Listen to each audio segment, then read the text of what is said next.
అలాంటి వాళ్ళని కూడా నరికేయండిరా అనే ధైర్యం ఎట్లా వచ్చింది ఈ వైసీపీ రౌడీ మోకలకి? మీడియా మీద దాడులు చేసి తల్ల పగలగొట్టే ధైర్యం ఎట్లా వచ్చింది? సార్, మీకు అలాగే ప్యానెల్లో ఉన్నటువంటి ఎమ్మెల్యే సార్ కోన రవికుమార్ గారికి, అలాగే బీజేపీ నుంచి పెద్దలు రమేష్ నాయుడు గారికి నమస్కారం సార్. నమస్తే అండి. ఇప్పటి వరకు జగన్మోహన్ రెడ్డి రాష్ట్రంలో జరిగిన పర్యటనలు కనుక చూసినట్లయితే ఎక్కడైనా సరే తొక్కించడం కామన్. అలాగే బయటకు వస్తే రాచబిడ్డ పర్యటన అనేది రక్తపాతం లేకుండా ముగియట్లేదు, అది కూడా క్లియర్.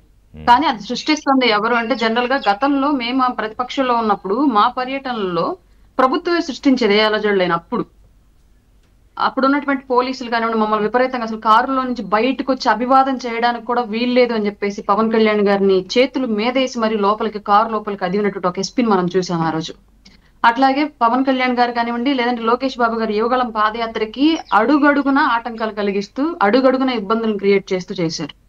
చంద్రబాబు నాయుడు గారు చేపట్టినటువంటి ఈ ప్రాజెక్టుల పర్యటనలకు సంబంధించి కూడా ప్రతి చోట ఇబ్బందికరమైన వాతావరణాన్ని క్రియేట్ చేసి సెక్యూరిటీని కూడా సరిగ్గా ఇవ్వకుండా, పర్మిషన్స్ అనే అప్పటికప్పుడు కొత్త యాక్టులు అప్పటికప్పుడు తీసుకొచ్చేసి నానా ఇబ్బందులు పెట్టారు బయట తిరగనివ్వకుండా.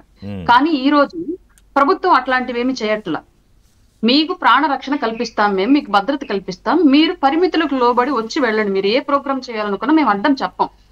కానీ ప్రభుత్వానికి ఉన్నటువంటి నిబంధనలకు అనుకూలంగా మీరు సహకరించి మీ పర్యటనలు మీరు చేసుకుని వెళ్ళండి అని చెప్పేసి ఇవాళ ఉన్నటువంటి కూటమి ప్రభుత్వం జగన్మోహన్ రెడ్డికి ఫ్రీ హ్యాండ్ ఇచ్చింది.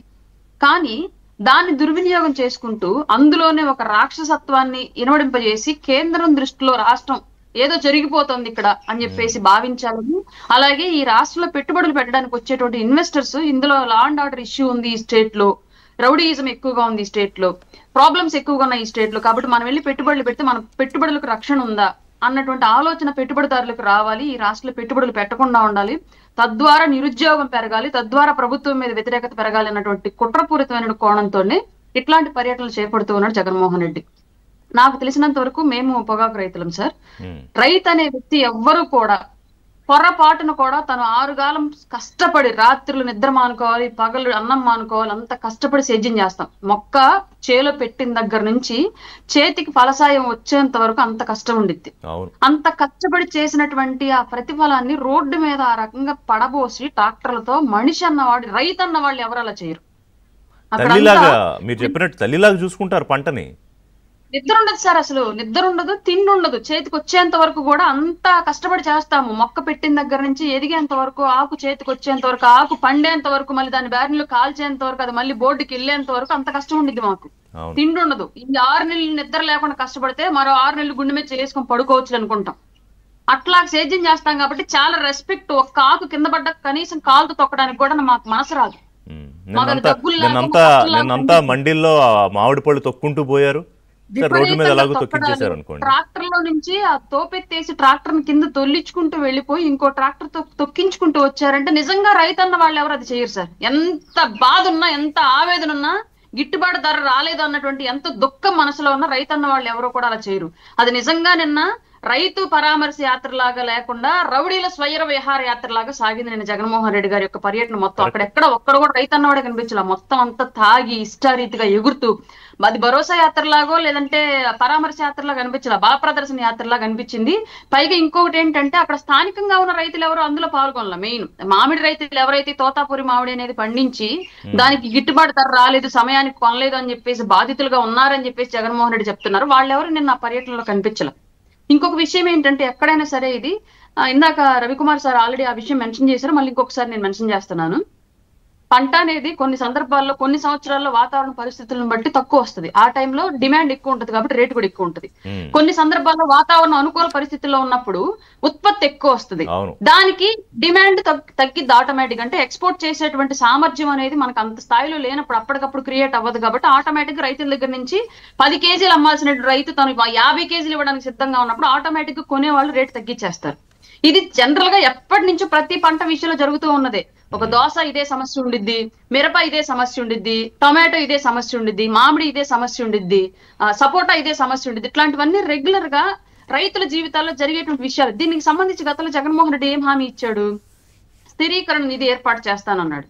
అంటే పంట అధికంగా వచ్చిన టైంలో మీకు ధరలు తగ్గుతాయి కాబట్టి అప్పుడు ప్రభుత్వం మీకు కొంత వెచ్చించేలాగా ధరల స్థిరీకరణ నిధిని ఏర్పాటు చేస్తానని చెప్పేసి చెప్పాడు. కానీ ఎందుకు చేయలేదు కదా 5 ఏళ్ల పాటు? తను ఇచ్చిన హామీయే కదా అది చెయ్యకపోగా ఈ రోజు ప్రభుత్వం తోతాపురి మామిడి రైతుల యొక్క ఆవేదనను అర్థం చేసుకుని మిగతా ఏ బ్రీడ్ వేసినా ఆ రైతు ఎవరు రోడ్డును పడలేదండి క్లిగిరియా, ఎందుకంటే పంట అంత అధికంగా రాల. ఓన్లీ తోతాపురి మాత్రం ఈ సంవత్సరం ఉన్నట్టు వాతావరణానికి అనుకూలంగా విపరీతమైనటువంటి క్రాప్ వచ్చింది.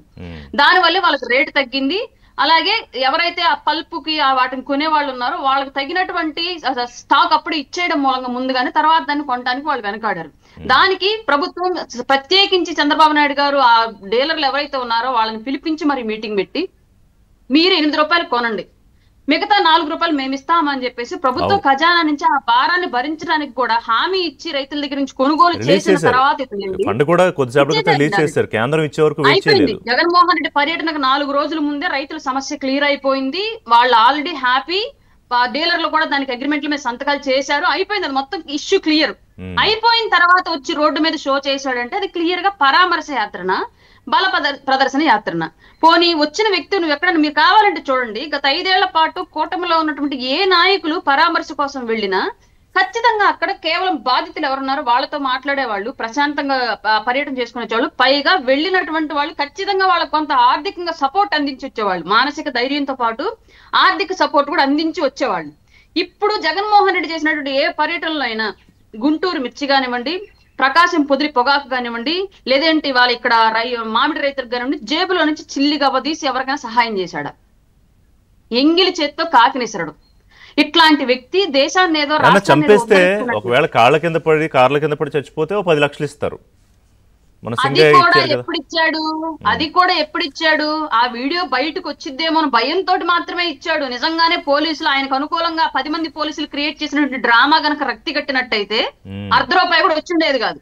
రక్తి కట్టగా బయటకు వచ్చాక వాళ్ళకి ఆర్థిక సహాయం చేసి ఆయన భార్యను పిలిపించి డ్రామా క్రియేట్ చేయించి, ఆల్రెడీ గతంలో ఎలా అయితే ఐపాక్ టీం జనాల్లో పెట్టి యువతతోటి నాయకుల్ని తిట్టించి, యువతతోటి జగన్మోహన్ రెడ్డి పెద్ద గొప్పడు అన్నట్టుగా పొగిడించేసి వాళ్ళకు వాళ్ళే దాడులు చేయించుకొని వాళ్ళకు వాళ్ళే